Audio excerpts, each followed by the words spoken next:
In this lecture, we are going to learn about Angular error handlers, and actually, it's not a magic.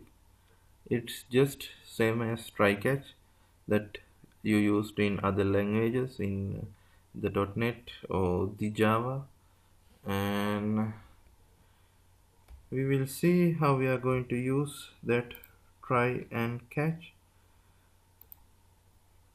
For this error handlers, we need to import the exception handler service into a class. I'm going to import that exception handler,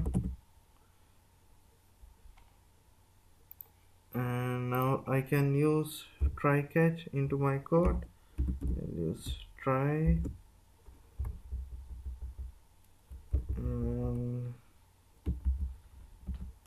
catch. I'm going to catch some exception. I need to give a variable to catch that one, and I'm going to use alert to out this exception.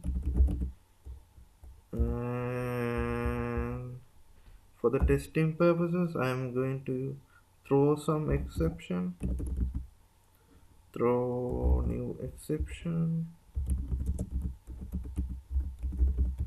and I'm going to give some name details for this exception. I'll tell this is my first exception, and we'll run this application and see how it works.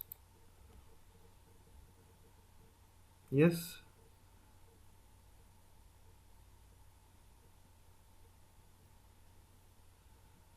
reference error exception is not defined. I got something else that I have misspelled this exception, not misspelled. I need to use capital E here, exception, and we will run it and see. I have, I think, exception, new exception. Oops, sorry, that's not exception, it's new error. Yes, it's new error. Yes, this is my first exception. You can see I need to throw some error here, not the exception. In the Angular, it uses the name called error, and I'll run and see. Yes, at this point it throws error. This is my first exception. Yeah, right, this is my first exception. And you can see how you are going to handle the errors in the AngularJS. And with this error handlers, I'll give you another important Angular services that's called log, and we can log things in the Angular console. And I'm going to remove this alert, and I'm going to use a log to output this error. Log has few predefined functions. We will check each ones, and the first one is log.error, and I'm going to out this error object. And to check this log.error, you have to go to this console, the developer tools in the Google Chrome. It's having a console, and we will run this application and see how this log is work.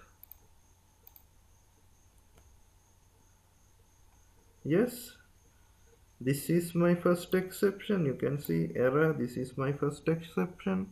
Log.error type is returned.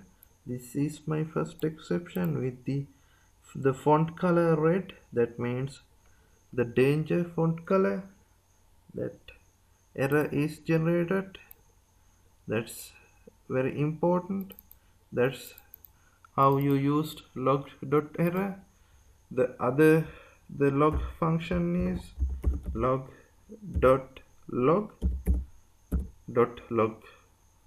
log means something you can log. I'll use same object to give you the idea about how this log.log works. I'll stop the application and run it. Yes, I'll increase the size of this one. Yes, you can see in the code I have a first log called error and it shows in the red color font, and the second one is log.log. It shows in the normal color. You can see here it shows in the normal color. This is my first exception, and we will learn about the next log type, log.warn. I am going to out this type error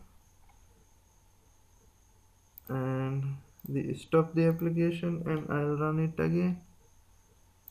And yes, you can see the first log is for error, red color, and the second log is just for logging something, and the third log, you can see warning icon and some the brown color text, that's a warning. And the next log type is log.info.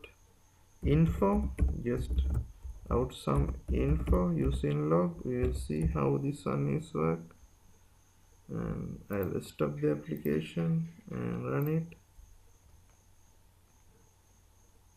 Yes, you see log.info how it's work. This is log for warn and this is log for info. You can see icon of info, and the last type of the log is log.debug.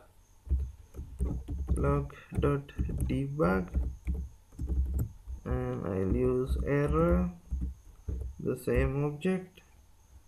I'll stop this application and run it. You can see, yes, the blue color font output the last one, that's log.debug. And yes, I think you understood about the log. According to your situation, you can use these log types. The first one is error, that red color font, that's mean that it's important, and log.type log, and just logging something. It comes with the light black color, and the next type is warn, and you can see it comes with the warning icon. And the next type is info. It comes with the info icon, and the last one is debug. It comes with the blue color. And yes, I think in this lecture I have pretty much covered this, how we are going to do the error handling and how we are going to use the service type log.